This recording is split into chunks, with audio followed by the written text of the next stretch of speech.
There's an apocryphal story from a front page headline in the London Times. Small earthquake in Chile, not many dead. Of course, there are people dead in the eastern part of Ukraine, but they've all been killed by the allies of the United Kingdom and the United States and NATO. And indeed, they were probably killed by weapons that we supplied also. But it is a small earthquake in geopolitical terms. Here's what I mean by that. We were told by the British intelligence services through their usual mouthpiece, the Sunday Times, that Russia was going to invade Ukraine with over 200,000 soldiers, occupy the entire country, garrison its capital, Kiev, install a puppet government, and that the Ukrainian state would disappear. None of that has happened, and as far as I can see, will ever happen. It was just another lie, like the Iraq War WMD lies. We're either ruled by idiots who believe the things that they tell us, or by knaves who don't believe them but are wicked enough to try and mislead us. There has been no Russian invasion of Ukraine. Not a single Russian soldier is in eastern Ukraine, in the two breakaway republics which have now been officially recognized by Russia and by other countries like Cuba and Nicaragua and Syria and so on. Now, let me be clear about something. I'm not rejoicing at the situation in eastern Ukraine. Far from it. I'm crying about it. I believed that the Minsk agreements were the best solution to the crisis in the east of Ukraine. Now that they have ended up in the trash can of history, let me quickly reprise them to you.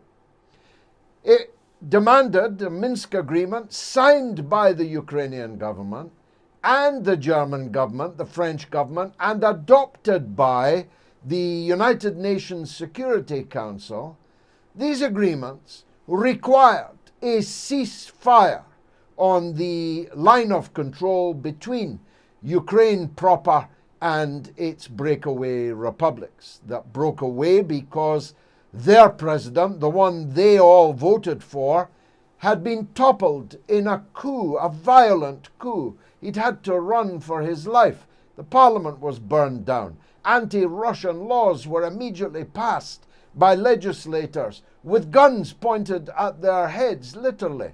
So these two breakaway republics would not accept that. So in that line of control, there has been for 8 years daily killing. 14,000 Ukrainians killed. Absolutely ignored, by the way, by the mainstream media in the West. But insofar as that conflict was ever referred to, it was referred to as a conflict between Ukraine and, in a dehumanized way, Russian-backed separatists in breakaway republics. Now that what's happened has happened, of course, they're Ukrainians again. They've been taken hostage, captured by Russia. So a ceasefire, no more killing on that line between the two parts of Ukraine, no foreign forces or heavy weapons to be permitted along that borderline, and, key point, these breakaway republics were to be given special status, autonomous status within the state of Ukraine. Russia was not a party to the Minsk agreements. Its signature does not lie upon them, but they very strongly wanted them to succeed. They very strongly wanted them to be observed, but they were never observed. Even as late as last week, Putin was demanding through the French president, the German chancellor, and others that the Minsk agreements be implemented as the only solution to the conflict in eastern Ukraine, but they have gone up in flames. Indeed, the Ukrainian regime in Kiev never had any intention of implementing those agreements.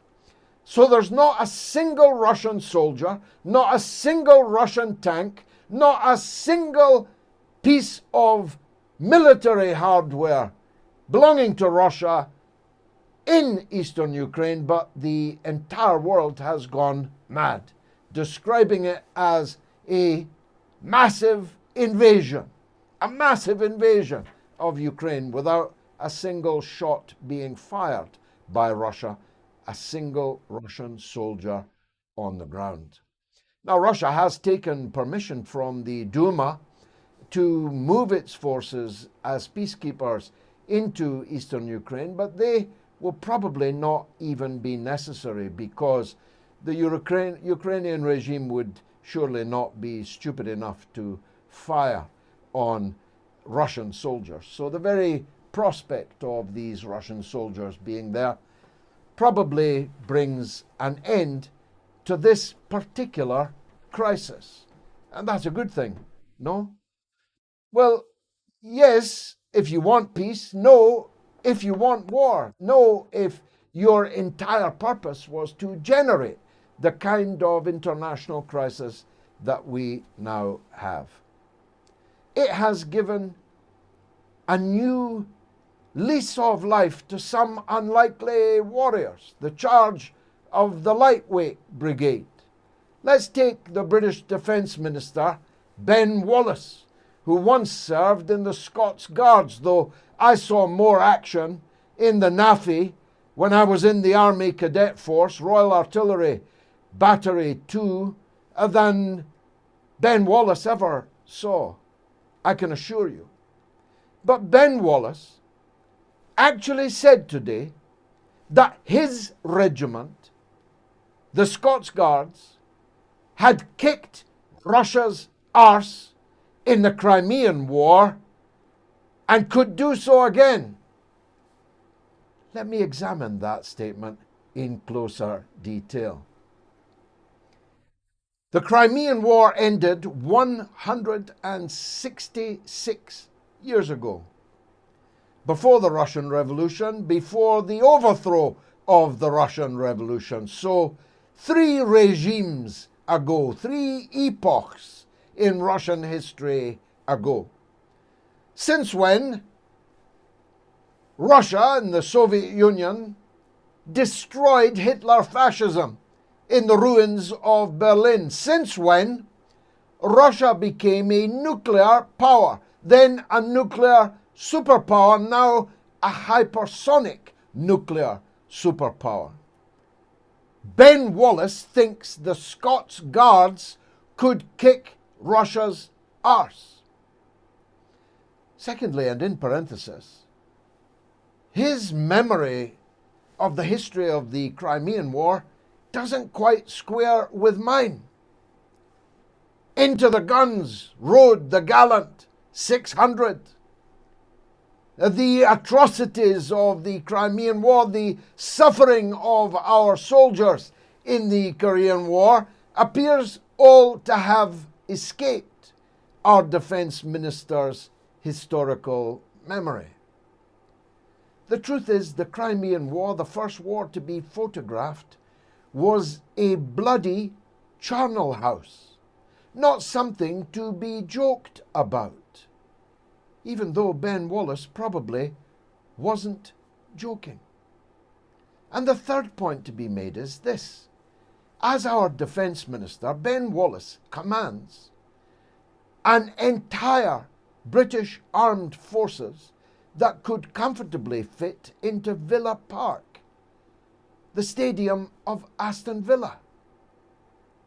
Russia has almost as many men in one parachute regiment, 60,000 of them, as the total of all our Army, Navy, and Air Force.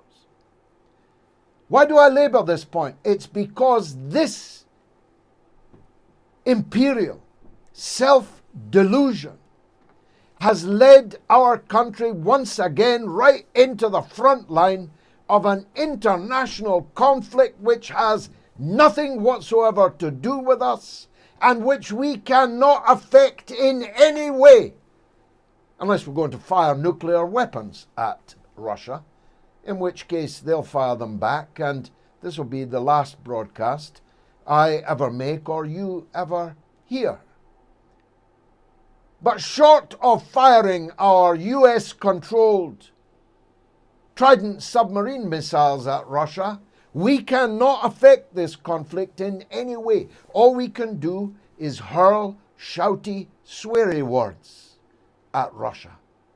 The fact that so many of our people have not yet cottoned on to this is a major problem in British life, because it leads to our people falling in behind every brassy bugle, every sordid drumbeat that every British government, Labour or Conservative, has issued forth over recent decades. And this amongst people who know that our media are liars, know that our political class are liars. It includes people who know that they were all lying about Corbyn. It includes people who believe that they're all lying about Boris. It includes people who believe that they were all lying about Brexit. It includes people even who believed that, yes, you were right, Mr. Galloway, they were all lying about Iraq, but still, blow the bugle, roll the drums, and useful idiots troop out in their thousands in support of a puppet parliament in Westminster where there's no opposition, where the government and the opposition are the same thing, where the government announces policies and the opposition supports them, except where it demands, again falsely, because Labour knows that it cannot fight a war against Russia, but they sound as if they'd like Boris Johnson to declare that we could, would, and maybe will. What kind of parliament is that? Well, I'll tell you, it's a parliament scarcely worth having, backed by a media which is a monstrous regiment of mechanized mendacity, lying, state-sponsored, state-organized, relentless 24/7 lying. They lied about the cause of this crisis, and they are lying about what's happened now. They're still all talking about a Russian invasion as if an invasion had happened. And some poor fools believe them. Now let me make something very clear to you. We in the Workers' Party are not political supporters of the Russian President Vladimir Putin. I've told you before, if I had been a Russian, I myself would not have voted for him. We have political differences, serious ones, with the Russian President Putin. We're no more in favor of crony capitalism in Moscow than we are in London, though the difference is we have some responsibility for the crony capitalism in London, and absolutely no responsibility for the crony capitalism in Moscow. We support Putin only when he's right. And about Ukraine and NATO expansion, he is completely right.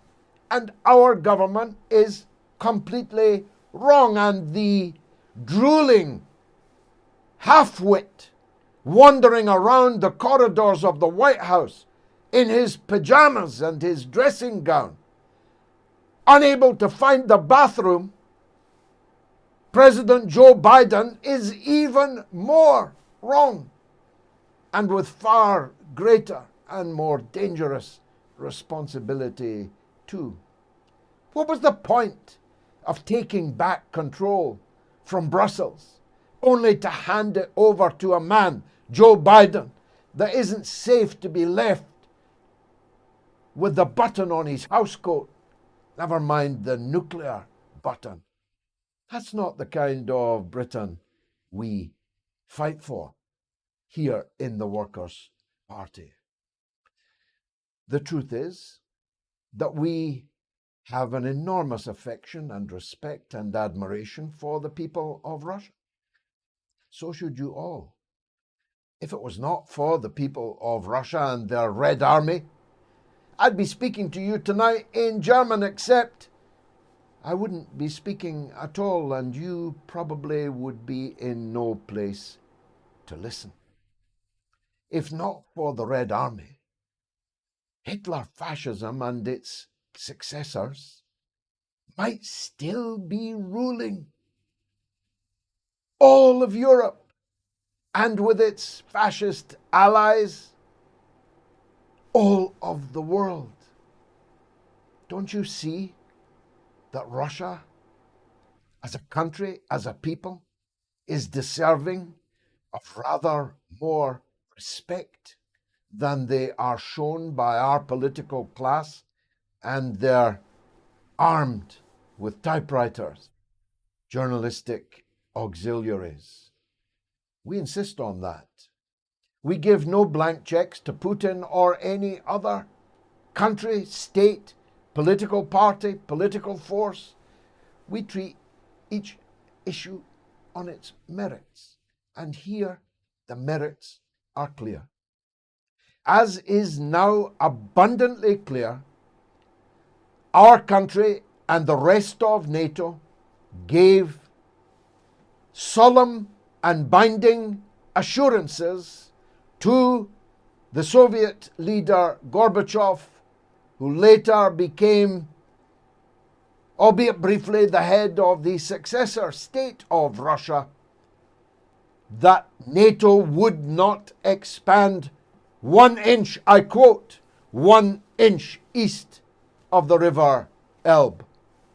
These promises have all been broken, and Russia, which has twice been invaded from the west by Napoleon, then by Hitler, will never allow it to be third time lucky for any invader. Be sure about that. Russia would destroy the world rather than allow itself to be invaded and conquered again. Be sure about that.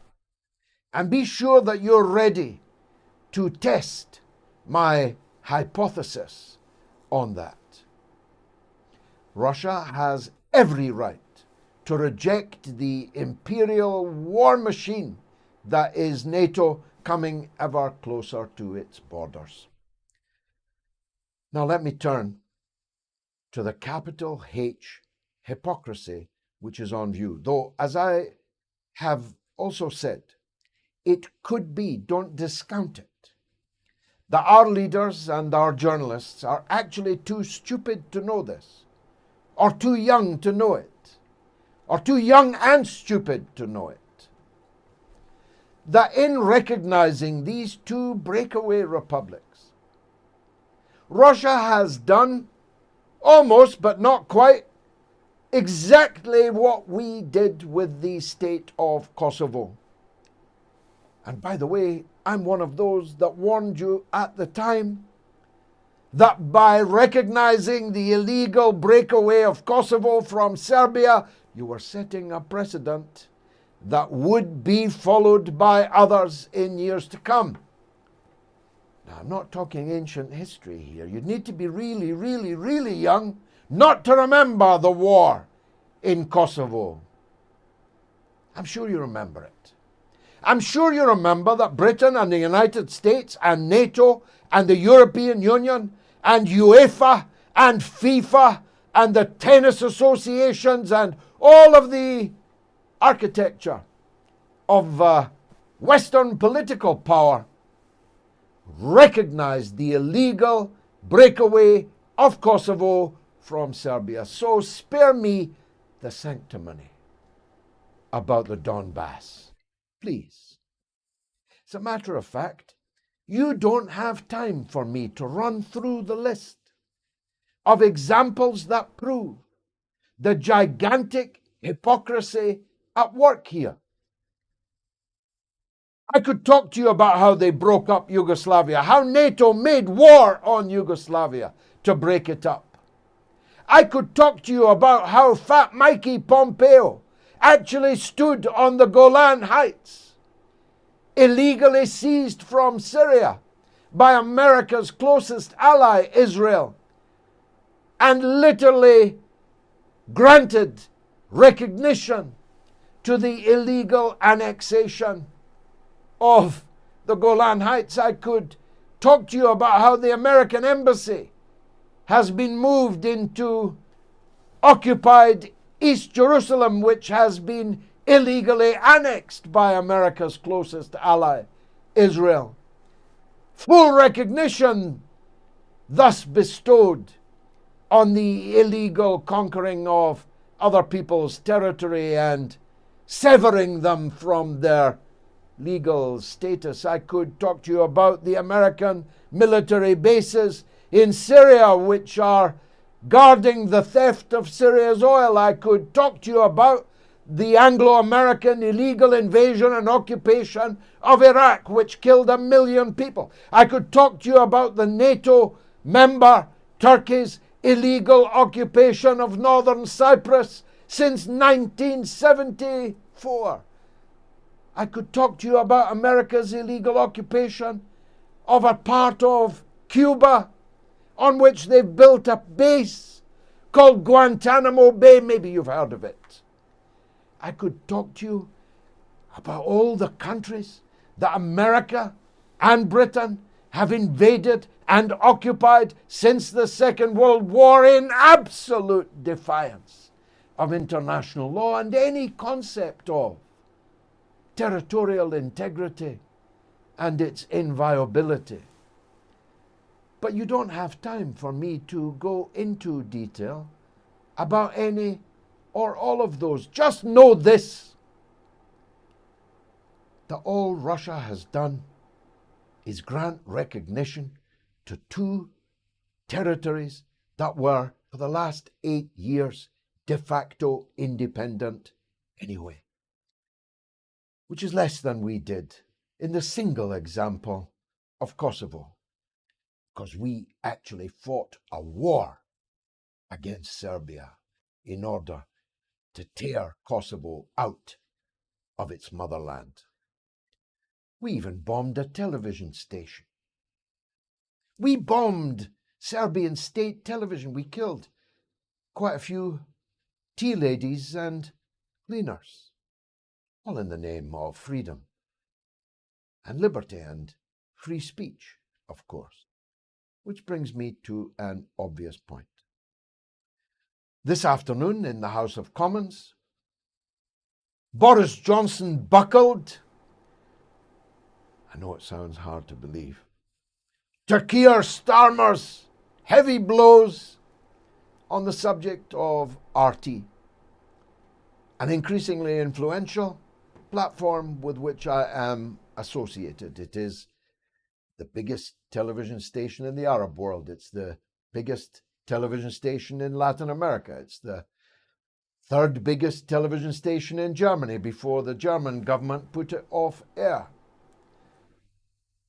Boris Johnson buckled and said that they'd asked Ofcom, which is, of course, a thoroughly independent organisation.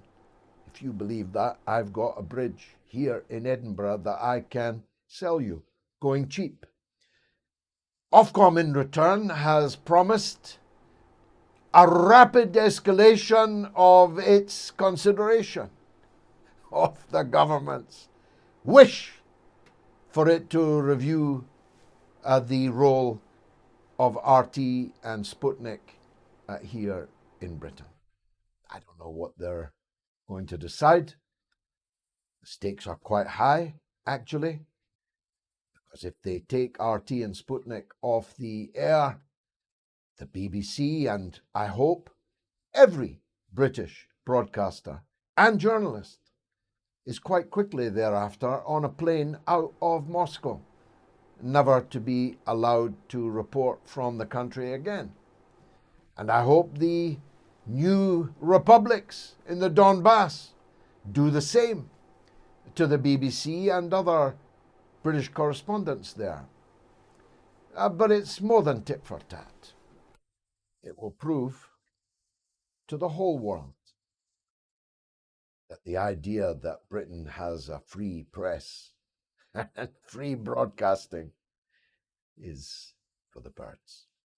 It will prove that our media is merely a regiment, a monstrous regiment of state power in Britain. However much lipstick it puts on, however many liberal clothes it wears, it has only one essential purpose, which is to support the foreign policies of the British state. Personally, I don't mind either way. We'll go on broadcasting. We'll go on talking. People who wish to hear us will find us. This is not 1922. This is 2022. Russia has plenty of means at its disposal to be a platform for the alternative point of view that RT and Sputnik now are. Only one subject tonight. I think it was justified. But if you want to know what we stand for, check out our 10-point program. The first point of which is that we believe in British withdrawal from NATO and consider NATO to be an imperial war machine. When we wrote that, we weren't, of course, aware that it would all be being proved all over again on our television, in our parliament, in our newspapers in 2022. Check us out. Follow us on our social media portals.